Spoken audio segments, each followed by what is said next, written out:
Ano, wala ka palang pera, magbayad ka. Laro ka ng laro dito, wala ka palang pera. Ito naman si ate eh. Nakalimutan ko lang yung pitaka ko sa bahay, kaya wala akong pambayad.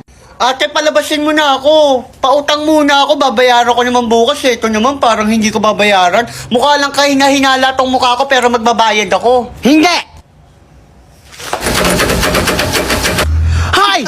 Tatakasan mo pa ako! Diyan ka lang! Manigas ka dyan! Hindi po ako tatakas, ate! Dito lang po ako. Hindi po ako tatakas. Sorry po. Sorry. Tulong! Tulong! Haha! Nakalak yan! Ate, pakawalan din na kasi ako. Magbabayad naman ako bukas eh. Hindi! Ate, dali na. Palabasin mo na ako. Ayoko! O sige na nga, tatawagan ko si mama.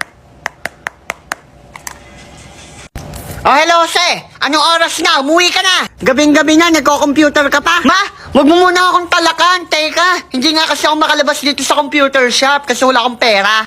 Ayan ang sinasabi ko sa'yo.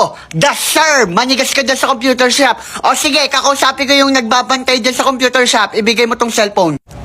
Ate, kakausapin ka daw po ni mama. O, ayan. Akin na nga. Hello, ikaw ba yung nanay niyan to? Yung addict sa computer shop? Oh, bakit? May problema? Eto eh, hindi nagbabayad eh. Wala palang pera. Naglalaro dito sa computer shop ko. Ganun ba? O sige, madali lang yan. Ipa-Cebuana, Luwilier natin yan. Meron tayong 3,000 branches nationwide. Pwede ka din gumamit ng eCebuana app. I-GL mo lang to sa Google Store and Apple Store for free. Ganun lang? O sige, magpadala ka na. At makauwi na tong anak mo. Basta Cebuana, Luwilier, approve yan. O sige, pauwi mo na yung anak ko. Umuwi ka na daw. Uwi na ako? Iyon, thank you po.